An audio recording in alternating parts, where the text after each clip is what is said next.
منصور یا صاحی بکشانم بدار دست بر نمی دارم از دامان یار از دامان یار.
There's Tibetan saying, better idea come from 100 people, the damn brain not so smart, than one great thinker or great sort of intellectual person. So that's, I think, very true, very true. The answer must find or must come from collective effort.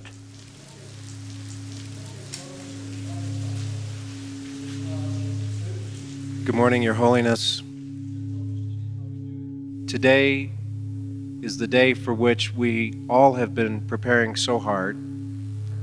We have been through up some mountains and down some valleys, because it turns out this art of practicing compassion is not so easy. Your Holiness, 2 days ago in meditation, I received this idea. With the current interest in Tibet, with your popularity worldwide, we could very easily mount a campaign to ask people to not invest in companies that are doing business in China until a set of conditions are met. We also could have an international boycott on purchasing goods from China. That would not be that difficult to organize with the amount of support we have here. the first question that people will ask me if I go out and try to talk about this is, what does the Dalai Lama think of this idea? So I would like to have your feedback on this idea. This is very, very complicated questions. As you know, I believe humanity is the topmost important. So when we talk about humanity, China, most populated nation, still condition very, very poor. So under that circumstances, some sort of action which harm on the Chinese economic development is not right. Another aspect, the preservation of Tibetan cultural heritage and Tibetan spirituality is a long run immense benefit for the Chinese people also. Not only 6 million Tibetan people, they inspired many difficulties and many sort of risks. The number is growing among the Chinese who are showing interest and also practicing Tibetan Buddhism. So the preservation of Tibetan Buddhism, Tibetan Buddhist culture is the interest of the Chinese also, long run. But unfortunately, at the moment, the Chinese leaders do not understand that. I'm trying to find mutually agreeable solution with Chinese government. But now, 20 years passed, the Chinese government attitude now these days completely sort of negative. In some cases, unfortunately, value of truth is nothing. So they, as a last resort, some economy sort of little pressure here and there. Also, you see, seems some relevant for me as a Buddhist monk, and also always trying to promote basic interest of the humanity. So on that level, you see, sometimes it's difficult to support that idea. You see, my position little is difficult. So do we have a cautious yes from you?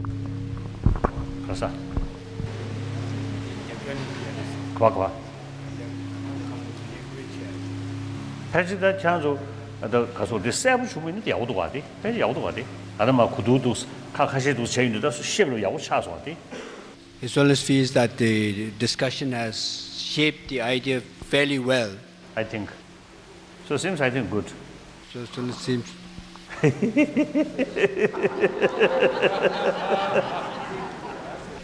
You've made Brother Wayne very happy.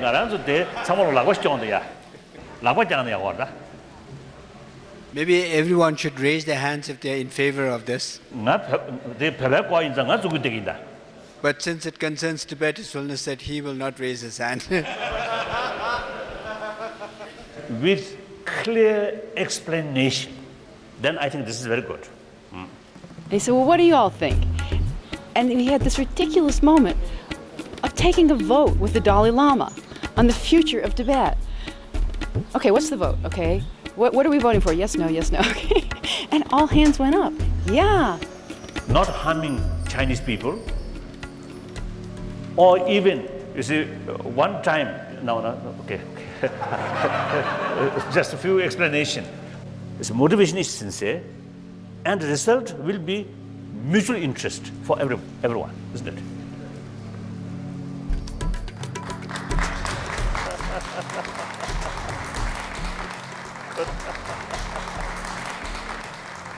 Well, this is an issue that I'm sure we all will carry on.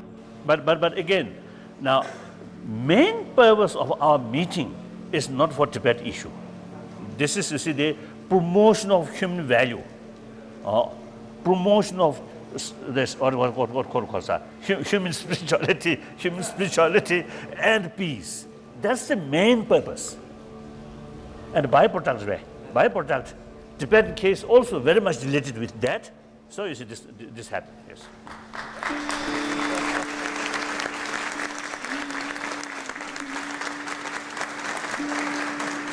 I'll just These are Chinese shoes.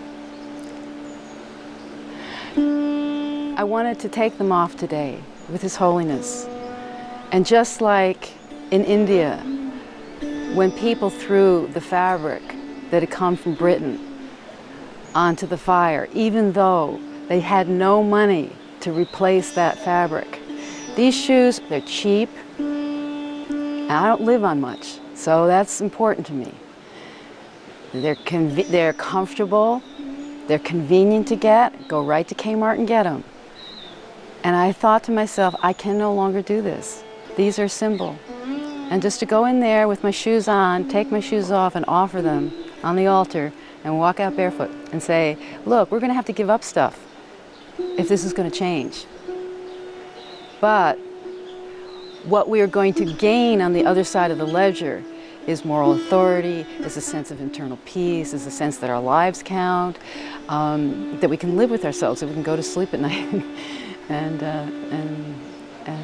those are really, when you talk to a real human being, those things are so much more important than the Chinese shoes.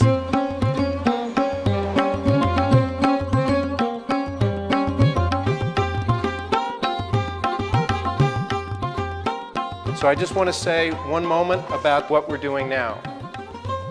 Yesterday was, I believe, and I think many of us believe, an historic moment and an incredible opportunity. And that is around the issue of Tibet and with the proposal that Gordon and his colleagues made. Because Tibet, if we can be a little ambitious at the moment, is the first step. Just a point of order on that, if I may. I heard the Dalai Lama say that he was concerned with all humanity. Harry, excuse me, that's not a point of order. And so let's please be sensitive to the rules of discussion that we've already engaged in. Are we ready to be one community around this issue? Don't agree. So I'm very sensitive to Americans attempting to solve the world's problems. And I don't necessarily feel that we're equipped to do that. We're dealing with histories. They go back thousands of years. It is not strictly and exclusively about Tibet. Tibet is the symptom of the larger disease. It's not easy to do. It can be very good. It can also lead to consequences that we can't predict. I think what we're looking for right now is a confirmation that Tibet is the way to start the conversation, and we set a much larger context for it. I'm feeling a little bit railroaded at the moment, and I think maybe a few other people do too. I heard something very profound from Nancy about the process of the witness group, from which I'm guessing that the witness group has gone further in their spiritual development in this conference than we synthesizers have. And the main point that I heard was that everybody went deeply into their own issues. We all have our Tibets. I have spent decades, quite a few of them by now, listening to Americans think up projects for people in other parts of the world without knowing anything about them. Tibet is an extremely complex issue. I think if we can't set up a situation where China and Tibet both win, that would not be a good thing in this present world. However, that project is about 10 times bigger than Tibet, isn't it? Are we as a group here going to take care of all the problems of the disenfranchised people in the world in the next 2 days, make a plan for doing that? Or are we going to make a plan for working on our own Tibets in a way that connects us with each other in the process of discovering and working on our Tibets?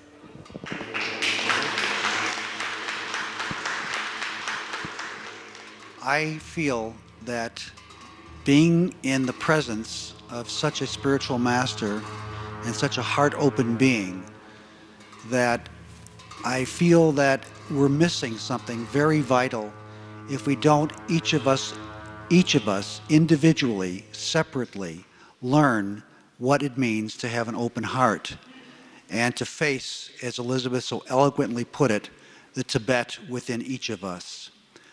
Each of us have problems. I know I do. I'm rough with people. I'm egocentric. I'm a complete asshole. I'm totally obnoxious. I admit it to you, I make mistakes, I fall, I do a lot of dumb things. And I'm totally willing to surrender to whatever it needs to take, whatever we need to do to face the Tibet that I have in my heart, that I can get rid of. There's a world that you can radically affect, transform it in a matter of a nanosecond, and that is the world that is your own universe, your body, yourself. Please take this opportunity to open your heart. Don't think about we got to do it in a group, we got to do it together, we can't do it unless we have a whole thing. Just take it as a personal experience. I beg you, take this opportunity. You have been given a blessing. You've been given a gift. Your gift was, in my opinion, in my humble opinion, is not to try to transform the world outside of yourself. The gift you've been given is the opportunity to transform the heart within you.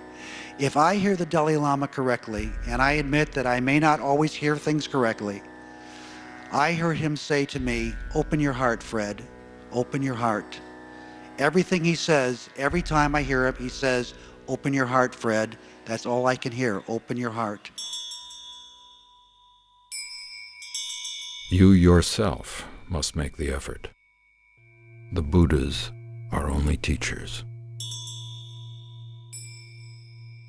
Aya vare bonge longa gemne günde bejung je shuye Jambu lobde shusa de mana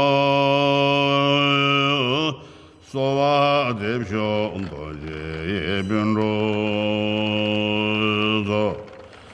Chebun jede shidon gina Well, I'd like to say welcome to our meeting, but we're in your home now. So we have to sort of welcome ourselves.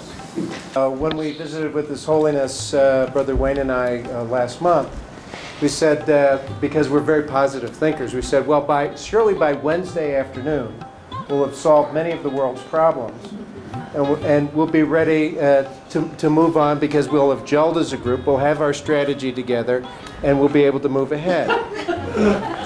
Well, we're not quite there, because frankly, the facilitators have been fired in the process.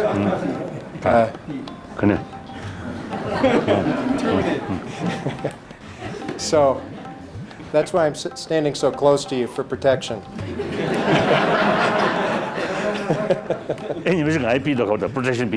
One day you might eliminate the protector also.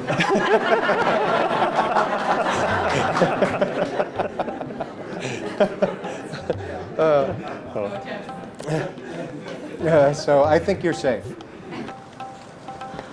I've always kind of worked around evil. You know, like there's always a way that you can work around evil and find the kind way, the spiritual way, the good-hearted way. But I'm having a sense that maybe there's a call to confront evil in our time, and maybe there's an evil that we are being negligent about, and I don't know what that is. And I was thinking today about, you know, there was always that question of, you know, the people who watched the trains go by with the Jews inside. And we all think we wouldn't have been that. We wouldn't have done that. But what trains are going by right now that we are just watching going by? I think the spiritual breakthrough requires an engagement with the forces of greed and the forces of destruction.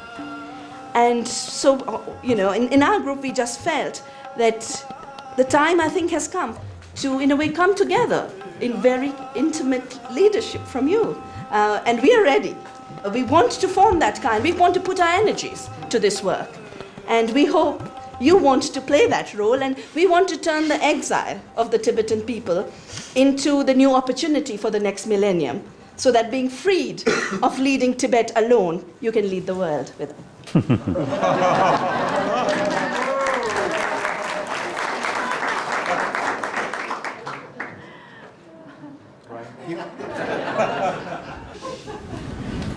I'm deeply sympathetic with the need for action and the need for combining spirituality with action.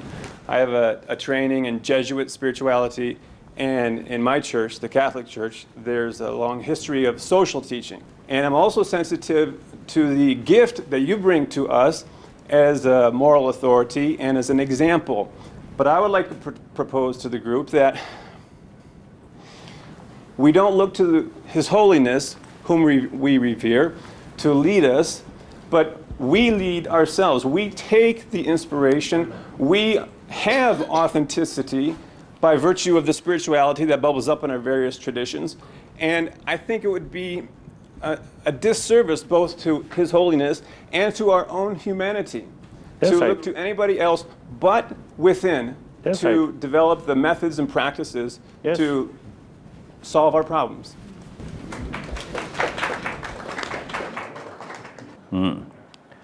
Firstly, I believe main purpose of our gathering is long-term strategy. Not as a problem here and there. That is, we can't handle these things. Too many problems. And it's supposed to see these government, as politicians, they are supposed to see to solve these immediate problems, whether they can solve or not. As a result, nobody taking care about long-term, I think, strategy or interest. And meantime, many problems we are facing today, it's not just superficial causes, but there are deeper sort of causes. I think the crisis in late 20th century we are facing is due to negligence of previous century, of our previous generations. And look, America, Lord, your ancestors, yes, really, you're talking about democracy, liberty, freedom. But then time goes, when you see people, they face the reality, today's reality, then this concept is sometimes almost like outdated. In modern politics or geopolitical sort of field, there is no room of morality, no room of justice. So everything based or judged by the force, physical force, that means military force, and the economic force. So there's very little room, value of justice and truth. That's why on global level, weaker nations always suffer. And within the nation, weaker section of the people always suffer. Every human activities, something necessary and something neutral. But then every human action, whether become constructive or destructive, is depend on motivation. And I think some kind of a spirit of, or sense or spirit of one humanity. Consider humanity is topmost. My nation, my religion, my race, these are secondary. Often you see just opposite. My nation first, my religion first, humanity come later. I think that's the problem, isn't it? We are gathered here talking about this long-term strategy. How to prevent disease. Now that's our task, isn't it? So I think that's our prime. Then byproduct, if we can express our concern or something to certain particular issue, of course, very good. Like the Tibetan issue, you see, you express your concern and you want something to do something, good. But I think our prime sort of aim is that not in this specific, but main how to promote human basic value. So that I think now our main task. And then how to promote that? Firstly, individual ourselves must implement, and day and night, including our dream. And then within our own family and certain groups. And then I think another I think method like this gathering, from time to time, at different places, more discussions, and bring new people and discuss. And then eventually, yes, invite some politicians, some national leaders, or some people from the United Nations, or Secretary General of the United Nations, isn't it? And the Secretary of NATO, I don't know.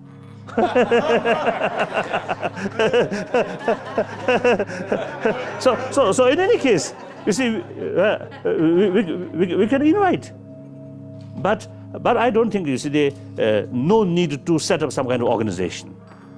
And at the worst, lead by Dalai Lama, I think out of question. No. I want to remain simple Buddhist monk and as a contribution. And then media people, I think they make, when appropriate time comes or appropriate circumstances, it's a clear presentation about, you see, concern of these basic human values. And I think, you see, worthwhile to show, yes, there is way, there is method and possibility to change our today's illness. There is a possibility to prevent these things. Our fundamental thing is we want happiness. We do not want to die. We do not want even mosquitoes' pain. I do not want. But sometimes I really find difficult, you see, dialogue with mosquito and my pain.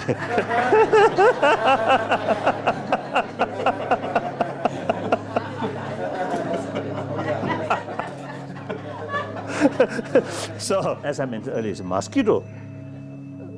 Mentally, sometimes I feel, because let's give some blood. If that, you see, no malaria. If I'm sure, no malaria. That bad, you see, first mosquito come, sometimes I give some blood. Then second come, third come. That's difficult. Still difficult. But in any case, you see, I'm practicing. You see, try to help other people, try to give some comfort to others as much as I can. I forgot what I'm saying.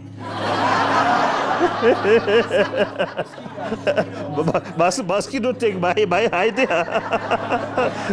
So ultimately, you see, thing is, we want happiness. We do not want suffering.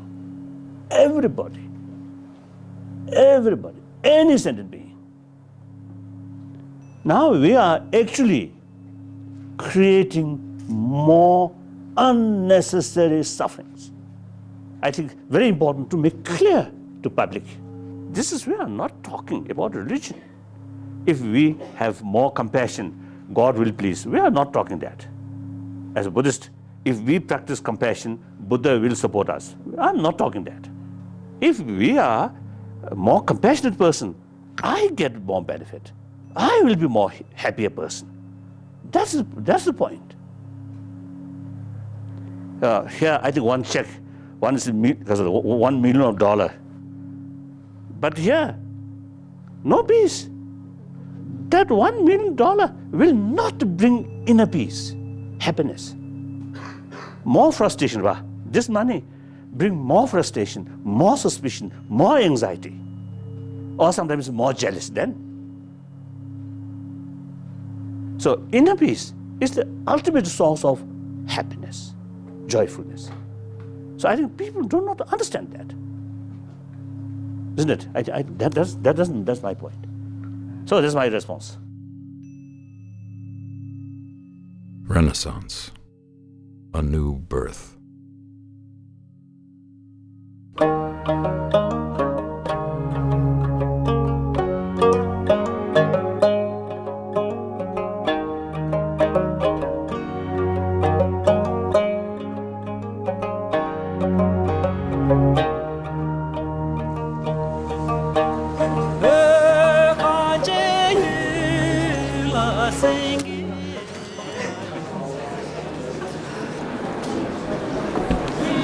Which country? What country?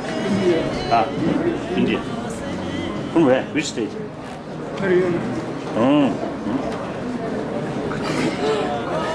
How long is it? Last year.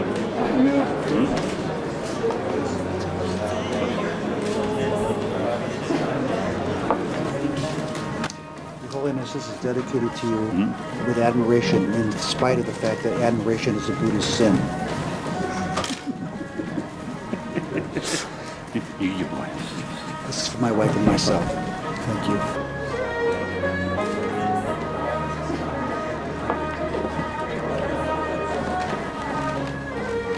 This is my book, Integrating Science and Spirituality, using quantum physics. Thank you. I have a friend who's an astrologer in Ithaca, New York, and I asked him what it was going to be like to come here. And he said, well, what are you trying to do? And I explained the whole notion of synthesis and this illustrious body of people. And he said, no, that's not why you're there. He said, why you're there is that sometime toward the end of this, the Dalai Lama is going to sit you down, all of you down, and lecture you and get you out of your egos. And for me, that happened yesterday. The goal to achieve some synthesis at times seemed vague and overly momentous because we come from so many different backgrounds and disciplines. And yet, there was a calming presence from His Holiness, and I think a very commonsensical presence too, because being Westerners and from America and very production-oriented, I think many of us thought, let's get a plan, let's get the solution and drive it home. And yet, he constantly reminded us, this is long-term.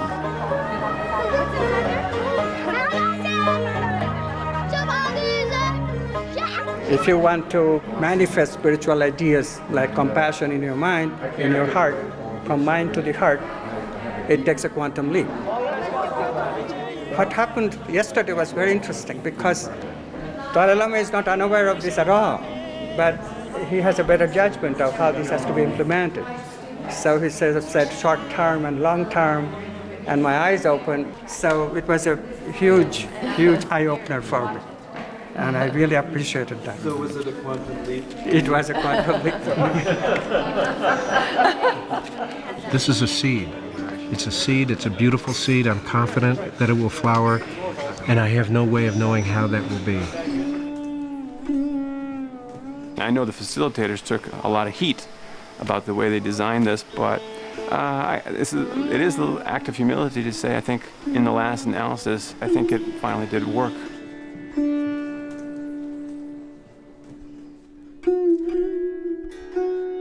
Today and yesterday, things came together in a nice way, and I feel like I'm leaving with joy. Certain things lined up for me and returned me to a way of being that I have been, but with a certain added vigor.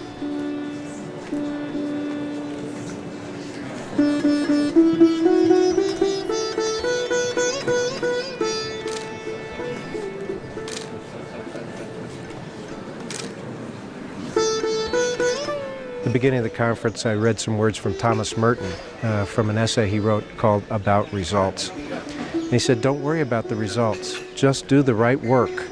The results will happen. Maybe not in your lifetime, but they'll be there.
every human being want happiness, do not want suffering.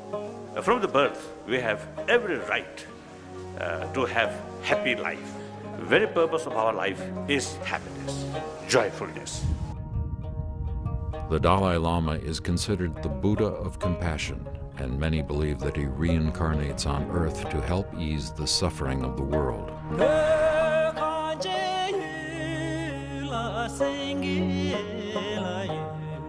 40 of the world's most innovative thinkers were gathered to travel to India to meet with the Dalai Lama to solve many of the world's problems. The seriousness that the Dalai Lama is taking this meeting, the sense that he feels this is important, as well as we feel it's important.